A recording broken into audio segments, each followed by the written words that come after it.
Pero el que me envió a bautizar en agua, este me dijo, sobre quien veas descender el Espíritu y que permanece sobre él, este es el que bautiza con el Espíritu Santo.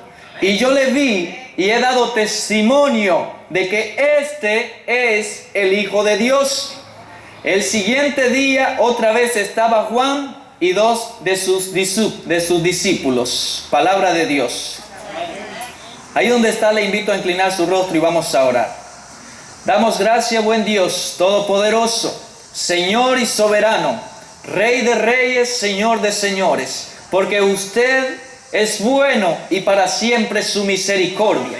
Y en esta ocasión, Señor, usted nos permite libremente abrir su palabra y encontrar en ella el mensaje de su parte para cada uno de sus hijos. Permite, Señor, que estos corazones, estas almas aquí presentes puedan receptar, Señor, este mensaje, que lo puedan aceptar y que sobre todo, Señor, pueda ser puesto por obra para honra y gloria de tu nombre, en el nombre de Jesús. Amén. ¿Por qué no dejan el alcohol? ¿Por qué no dejan el tabaco? ¿Por qué no dejan la música mundana? ¿Por qué no dejas de hacer las cosas malas? ¿Por qué no te acercas a Dios? ¿Por qué no sabes que Dios se interesa que tu vida sea una vida justa? ¿No sabes que los que a Dios se acercan están responsabilizados a llevar una vida limpia delante de Dios? ¿Acaso crees que venir a la iglesia te va a hacer salvo? No te va a hacer salvo. Si crees que viniendo a la iglesia vas a alcanzar salvación, estás equivocado. No hay otro lugar sino Cristo Jesús. Y si no cambian, serán destruidos para siempre. Wow. ¿Se imaginan a un predicador comenzando un sermón de esta manera? Yo no estoy comenzando de esta manera. Quiero ilustrar. ¿Te imaginas a un predicador apuntando y criticando y gozándose de lo que las personas hacen mal y que va en contra de la voluntad de Dios? ¿Te imaginas, José Luis, una persona como esta, un predicador como este? Déjenme decirte que en los días de Jesús, ese predicador se llamaba Juan el Bautista.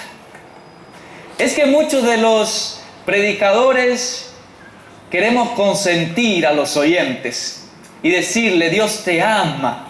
No importa lo que tú hagas, Dios es bueno, Dios te perdona, no importa cuántas veces caigas, Él te va a levantar. Levanta tu mano para que Él te sostenga y te levante del hueco que has caído, ¿no es cierto? Muchos de los predicadores queremos consentir de esta manera, pero Juan el Bautista no era este tipo de predicador. ¿Por qué adoptó entonces Juan el Bautista este modelo tan acusador? ¿Será que le gustaba humillar a sus oyentes, a las personas que él le predicaba? Mi opinión personal es que Juan el Bautista conocía la enfermedad de su pueblo.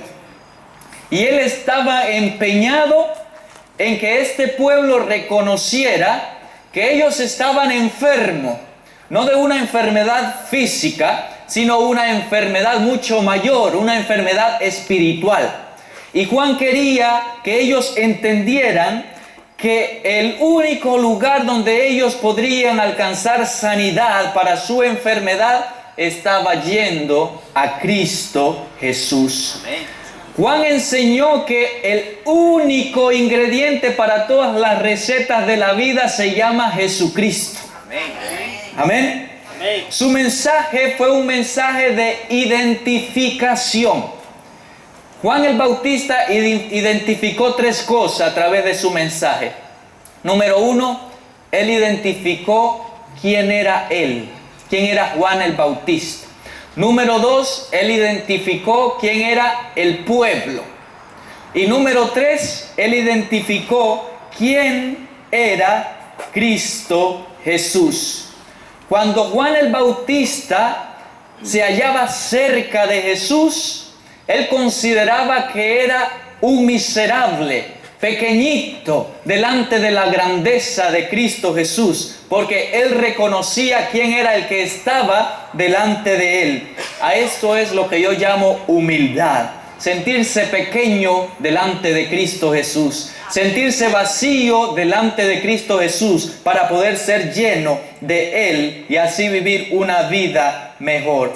¿Saben que yo creo que Juan el Bautista fue quizás uno de los primeros discípulos de Jesús, aunque él no lo diga de esta manera? Yo creo que Juan fue uno de los primeros que aceptó a Jesús como su Salvador y creyó en Él firmemente. Y Él justificó su misión cuando Él dijo: yo soy la voz de uno que clama, ¿en dónde? En el desierto. ¿Cómo se estaba identificando Juan? Como una voz. Y no su voz, sino la voz de aquel que clama en el desierto. ¿Qué quería decir entonces Juan con esto? El desierto, querido hermano, es un lugar silencioso. Y Juan llegó para romper el silencio en el desierto. Las personas generalmente huyen del desierto. ¿O a quién le gustaría vivir en el desierto? Normalmente las personas huyen del desierto. Pero en esta ocasión, en los días de Juan, las personas corrían al desierto para escuchar la voz que clamaba en el desierto, para escuchar a Juan, para escuchar sus mensajes, sus exhortaciones. Hacía 400 y tantos de años que el pueblo de Israel no tenía mensaje de Dios por medio de un profeta. Algo más, estaban siendo subyugados, estaban siendo oprimidos por un gobierno extranjero. Y para un pueblo sediento de esperanza, la voz que clama en el desierto viene a ser como un oasis. ¿Han escuchado hablar de los oasis en medio del desierto? Cualquiera que mira un oasis en medio del desierto se siente con vida de nuevo. ¿No es cierto? Como que la vida resurge. Y así era para el pueblo de Israel. Para un pueblo sediento, estas palabras venían a ser como un oasis. Y estas personas llegaron a creer que Juan el Bautista era el oasis. Pero él mismo dice: este de quien yo decía, el que viene después de mí, que dice es antes de mí, porque era primero que yo. En otras palabras, Juan está diciendo: Jesús es el novio. Jesús es el que se casa y que está comprometido con su iglesia, con su pueblo. Yo tan solo soy el amigo del novio. ¡Qué humildad acerca de Juan! Todavía Jesús no se había manifestado como el Cordero de Dios que quita el pecado del mundo. Y Juan tenía la oportunidad de atraer discípulos para sí, pero él no lo quiso, porque era una persona humilde y sabía perfectamente lo que él había venido a hacer a esta tierra. Y Juan el Bautista, hablando de sí mismo, como el que vino a presentar, dijo cierta vez: yo no soy digno aún ni de desatar las correas de su sandalia. ¿Qué estaba diciendo? Ni aún su esclavo yo soy digno de ser. Imagínense qué personalidad tenía este Juan el Bautista, la identificación que está dando acerca de sí mismo. En esa época, antes de que un rey fuera presentado o estuviese presente delante del pueblo, había un heraldo, el cual tenía el trabajo de llamar la atención del pueblo, no para el heraldo, no para el que anunciaba, sino al que venía detrás de él. ¿O acaso no han escuchado todavía: señoras y señores, ahora le presentamos a... ¿No es cierto? El hermano José Luis dijo: ahora tenemos al hermano Escobar con el tema. ¿No es cierto? El heraldo es un presentador. Y eso fue lo que Juan el Bautista vino a hacer a la tierra. Él era tan solo un heraldo de Jesús. Y la presentación de una persona muy ilustre era una tarea de honra para un heraldo. Así que Juan el Bautista en este sentido se sentía enorme, porque estaba presentando ¿a quién? Nada más y nada menos que al Cordero de Dios que quita los pecados del mundo. Todos encontramos en la biografía de Juan una historia marcada con esperanza, ¿no es cierto? Juan tenía la seguridad de que tenía conocimiento de la persona que estaba anunciando, pero él también tenía conciencia y conocimiento acerca del pueblo al cual pertenecía. Juan quiere en este mensaje identificar al pueblo, y cuando enfoca la condición del pueblo, parece actuar de una manera ruda. ¿Recuerdan cómo comencé el sermón o el estudio de esta noche? Criticando, apuntando. Vaya forma de comenzar, ¿no es cierto? Pero esta era la forma en que Juan predicaba a su pueblo.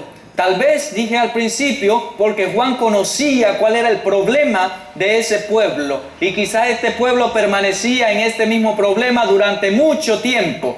Y todavía no se acercaban al médico que podía librarle o curarle de ese problema. El pueblo era un pueblo lejos de Dios, esclavo de las vanidades, amantes de las posiciones, divididos entre dos extremos, el orgullo y el legalismo. Y miren cómo Juan resume todo lo que sabe sobre el pueblo en 3 palabras: raza de víboras.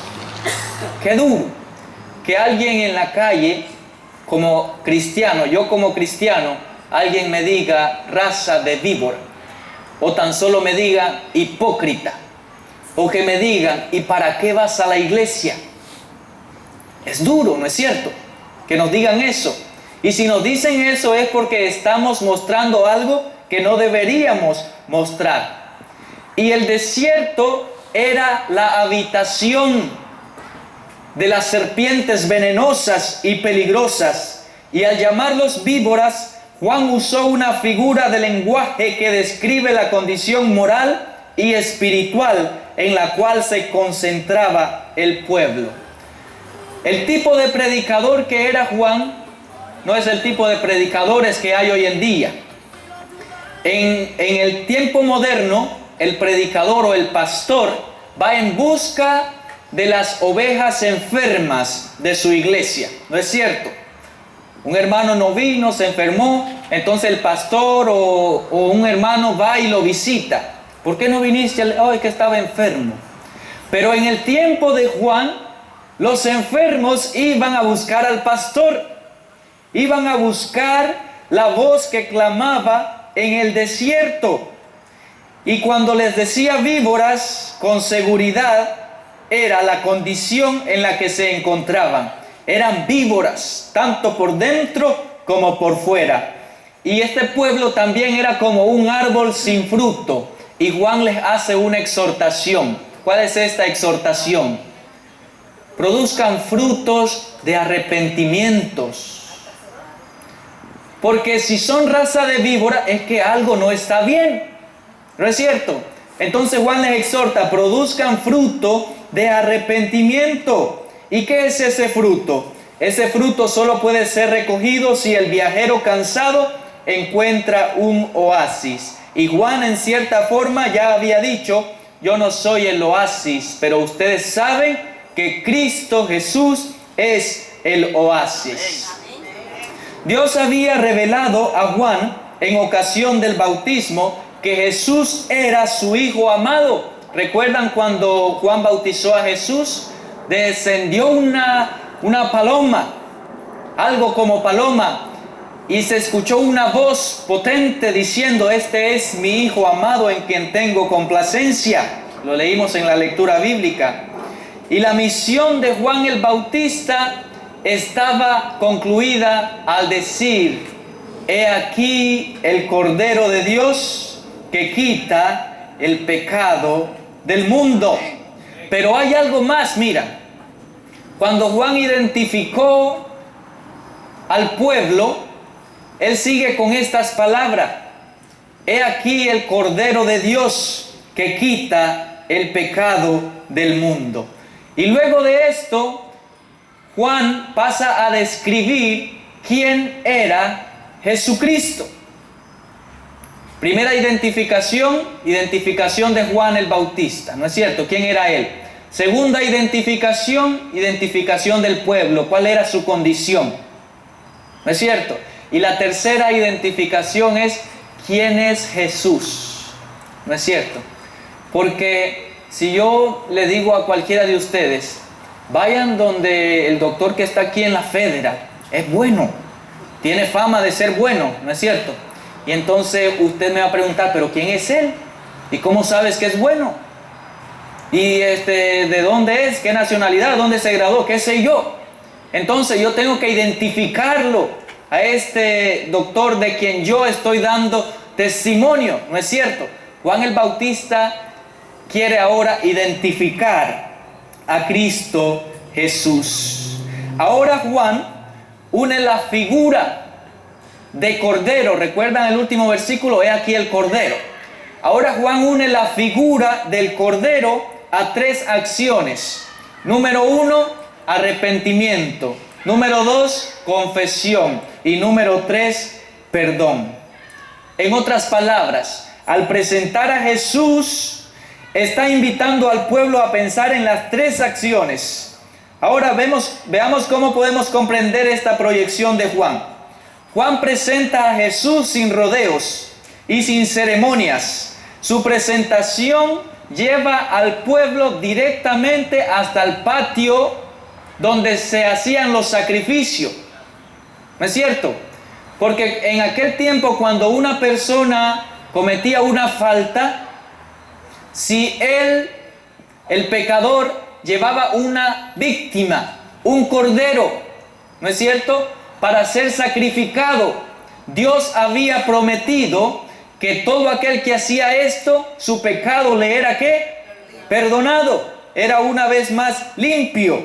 Ahora, esta ceremonia exigía que el pecador llegara, declarara su pecado, matara a la víctima, ver la sangre derramar. Hasta ahí los está llevando Juan el Bautista. Pero Hebreos 7:22 dice que esta ceremonia estaba llegando a sus tiempos finales. ¿Por qué? Porque el mayor sacrificio, el Cordero de Dios, el que todo lo puede, vino a la tierra para ser la figura, para ser el símbolo de aquel Cordero que cada día era sacrificado para perdón de muchos. Este era el sacrificio más grande y no había necesidad de hacer otro sacrificio luego de que el Cordero de Dios fuese sacrificado, porque la deuda iba a estar saldada.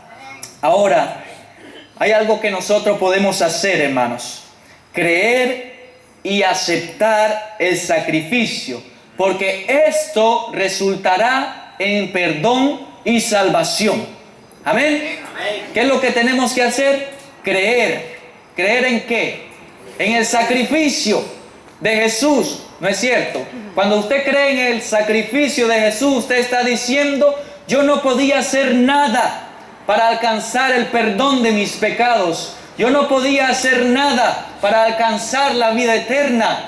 Pero ahora el Cordero Supremo fue sacrificado. Ahora sí yo tengo la oportunidad de acercarme a Dios y alcanzar perdón y vida eterna. Cree, hermano, cree, amigo, acepta y serás salvo, porque el Señor así lo ha prometido. Jesús hizo una declaración acerca de Juan el Bautista y él dijo: entre los que nacen de mujer no se ha levantado otro mayor que Juan el Bautista, pero el más pequeño en el reino de los cielos es mayor que él. ¿Usted es miembro del reino de los cielos, hermano? ¿Amigo? Ahora, ¿en qué aspecto puedo yo ser mayor que Juan el Bautista? ¿No es cierto? Juan el Bautista no era mayor por méritos propios, sino por lo que le fue revelado. ¿Y a quién reveló? ¿A quién reveló Juan el Bautista? A Cristo Jesús. Pero la revelación que Juan recibió no fue completa. ¿Sabe por qué? Porque Juan el Bautista murió sin ser testigo de la escena del Calvario. Él profetizó acerca de la escena del Calvario, pero no pudo contemplar esta escena. Ahora, ¿en qué sentido podemos nosotros ser mayores que Juan el Bautista? Nosotros no estuvimos ahí, pero por fe nosotros contemplamos cada día el sacrificio del Cordero de Dios que quita los pecados del mundo. Porque la fe se nos es acreditada cuando oramos por ella, ¿no es cierto? Y si nosotros creemos, salvación brota de las manos de Dios para cada uno de nosotros. ¿Sabes? Juan no supo acerca de la crucifixión de aquel Viernes Santo en el monte llamado Gólgota. Juan no miró esta escena, sabía que iba a pasar, pero no la miró. Juan no miró la escena de la resurrección al tercer día, como estaba profetizado, y así sucedió. Juan no miró la promesa de Jesús dándole a los discípulos un nuevo consolador. Juan no vio la promesa de los discípulos en Pentecostés, cuando el Espíritu Santo fue derramado. En este sentido, nosotros somos mayores que Juan el Bautista, ¿no es cierto? Porque nosotros por fe contemplamos cada una de estas cosas, y cada vez que nosotros leemos acerca de estas promesas cumplidas, esperanza hay en nuestros corazones, hermanos. Hoy en día, estos mismos heraldos que recibieron al Espíritu Santo en aquel Pentecostés, son los heraldos que anuncian no al Cordero de Dios que quita el pecado del mundo, sino al Rey que viene en las nubes de los cielos. ¿O acaso no es eso lo que predicamos? Jesús viene en las nubes de los cielos, queridos hermanos. Y todos los que aceptan a Jesús como el Mesías ocupan un lugar en la misión de Dios. Todos los que aceptamos a Jesús como Salvador de nuestras vidas, se nos es dada una misión, hermanos. Juan el Bautista tenía una misión. Él era el heraldo. Él era el encargado de anunciar al que venía detrás de él. Y lo hizo con humildad. Lo hizo con valor, declarando la condición del pueblo, identificándose a sí mismo, no enalteciéndose.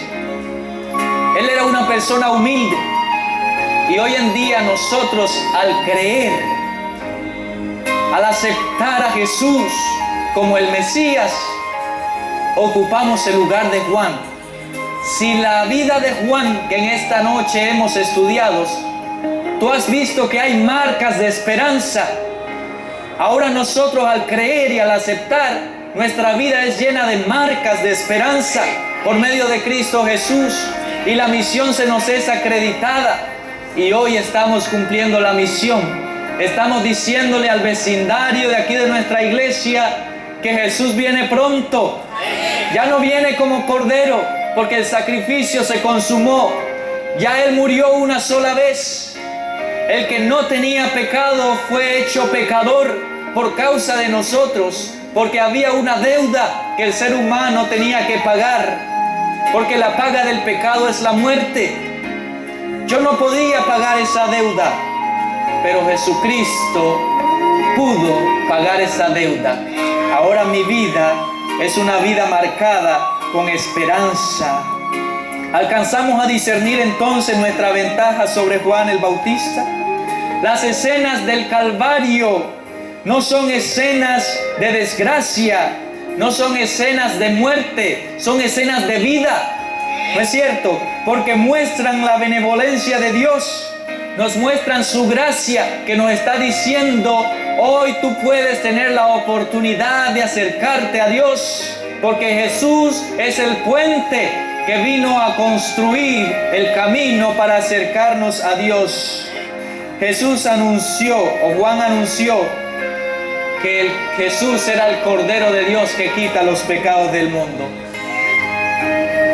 Nosotros tenemos en esta ocasión la oportunidad de aceptar este mensaje.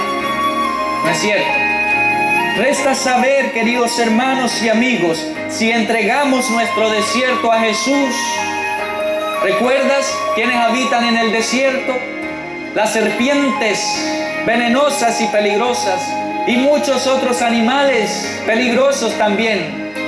Si nuestra vida está como un desierto, necesitamos allegarnos al oasis. Usted no es el oasis, yo no soy el oasis. Juan el Bautista no era el oasis, pero Juan el Bautista identificó quién era el oasis: Jesucristo, y Él solo puede sanarnos y salvarnos.